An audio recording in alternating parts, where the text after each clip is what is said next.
Assalamualaikum warahmatullahi wabarakatuh.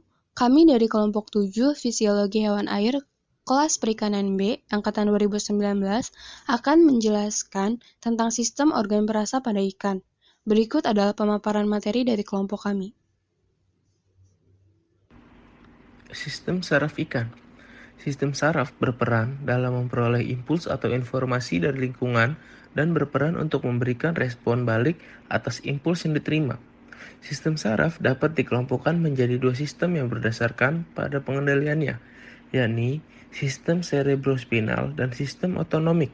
Sistem cerebrospinal adalah sistem saraf pusat yang terdiri dari otak dan sumsum tulang belakang atau spinal cord, serta sistem saraf perifer yang terdiri atas saraf spinal dan saraf karnial. Juga organ indera seperti penglihatan, bau atau penciuman, pendengaran, sistem lateralis, sentuhan, rasa, dan pelacak listrik dan suhu.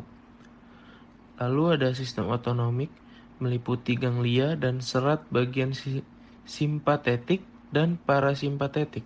Berdasarkan sumber dari stimulus, organ indera dapat dibedakan sebagai berikut.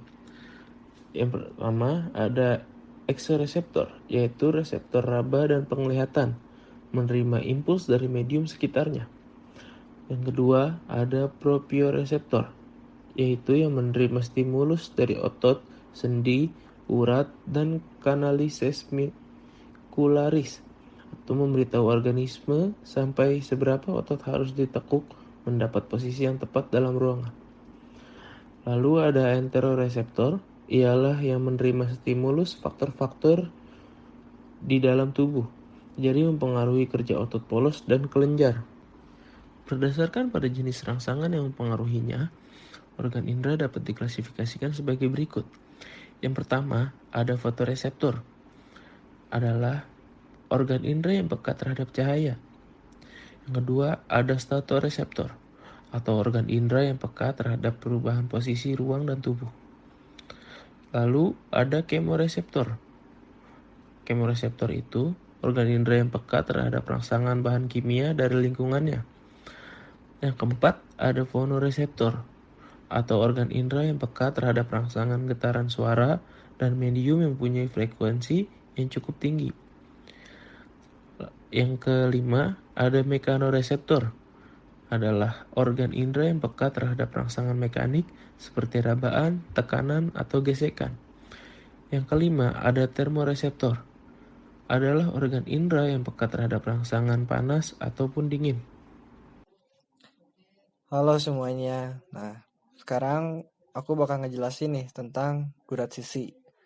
Gurat sisi adalah indera yang dimiliki oleh makhluk vertebrata air atau akuatik, khususnya ikan.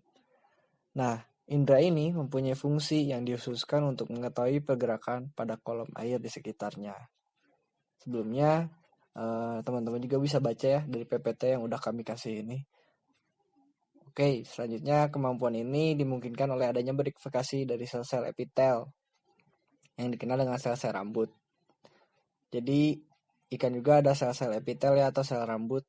Jadi nggak kelihatan tapi punya gitu, yang berfungsi untuk mendeteksi pergerakan atau pergeseran massa air akibat dari pergerakan ikan atau gerakan lainnya, lalu diubah menjadi impuls listrik suatu sinapsis penerima rangsang. Jadi sama halnya kepada kayak manusia juga kan punya sistem saraf ya, dari sistem peraba nanti dijadikan impuls sinapsis lalu dimasukin ke sistem saraf, jadi kita bisa merasakan gitu kita megang apa gitu. Ikan juga sama tapi ikan lebih ke airnya ya gitu. Jadi teman-teman juga bisa lihat yang ada di gambar ini adalah foto atau gambar dari gurat sisi ikan kayak gitu. Jadi teman-teman bisa lihat ya nama-nama sistemnya juga ini.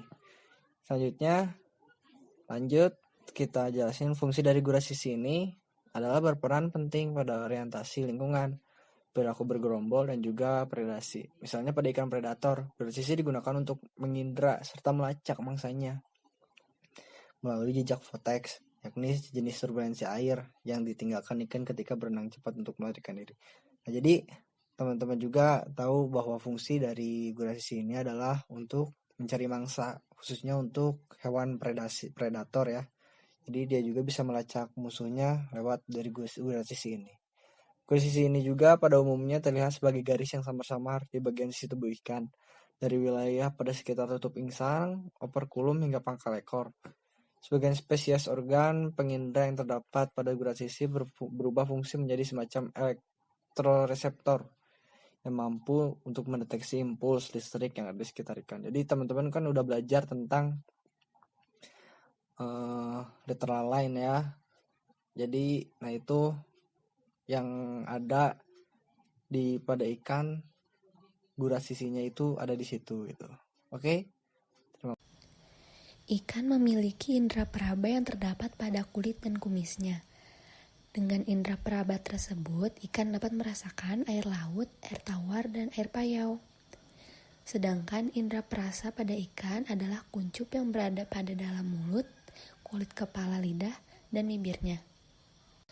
Seperti yang tadi disebutkan, indera perasa pada ikan terdapat pada mulut dan lidah insang yang berfungsi sebagai pengacau rasa. Khususnya untuk jenis ikan memiliki kumis, kumis tersebut bisa berfungsi sebagai pengecap rasa sekaligus sebagai antena. Untuk Teleustei juga memiliki organ pengecap pada tapis insang serta lengkung insang, dan secara eksternal terdapat pada bagian sungut dan sirip. Organ pengecap pada ikan adalah kuncup-kuncup pengecap atau taste bud yang berbentuk membulat serta memiliki fungsi sebagai penerima impuls rasa. Kuncup-kuncup tersebut terletak di dalam epidermis, serta ujung luarnya menonjol pada permukaan epitelium. Susunan kuncup pengecap terdiri dari sel-sel panjang yang tersusun seperti segmen buah jeruk. Sel-sel tersebut terdiri dari 3 macam sel, yakni sel penerima rangsang, sel penyokong, dan sel basal. Pada ujung luar dari sel penerima impuls, terdapat rambut pengecap yang memiliki ukuran kecil atau mikrofili. Pada bagian yang dapat peka, seperti bibir dan sungut, saraf yang berada di kuncup pengecap mengeluarkan suatu jaringan ujung saraf bebas ke sekitarnya. Hal ini membuktikan bahwa sentuhan serta rasa bekerja sama dalam pemilihan makanan. Materi selanjutnya adalah sistem gustatori pada krustasea. Nah, contoh krustasea di sini adalah kepiting. Jadi, hampir seluruh tubuh kepiting itu akan dilapisi atau dilengkapi oleh rambut dan bulu-bulu. Akan tetapi, sebagian besar rambut dan bulu-bulu tersebut akan bergerombol pada bagian kaki jalan kepiting. Nah, si rambut dan bulu-bulu tersebut berfungsi sebagai indera penerima rangsang dari luar tubuh kepiting. Kepiting akan menggunakan rangsangan bahan kimia yang dihasilkan oleh organ tubuhnya untuk bisa menentukan makanannya. Antena pada kepiting memiliki indera penciuman yang mampu untuk merangsang kepiting dalam mencari makanan. Caliped atau capit dengan cepat akan menjepit makanan dan langsung memasukkannya ke dalam mulut. Pada mulut kepiting juga memiliki alat penerima sinyal yang sangat sensitif untuk mendeteksi bahan-bahan kimia. Kepiting mengandalkan kombinasi organ perasa yang ia miliki untuk menentukan makanan, untuk mencari makanan, menentukan pasangan atau mencari pasangan, dan menyelamatkan diri dari para predator. Sekian pemaparan materi dari kelompok 7. Terima kasih atas perhatiannya. Mohon maaf bila ada kesalahan dan kekurangan. Wassalamualaikum warahmatullahi wabarakatuh.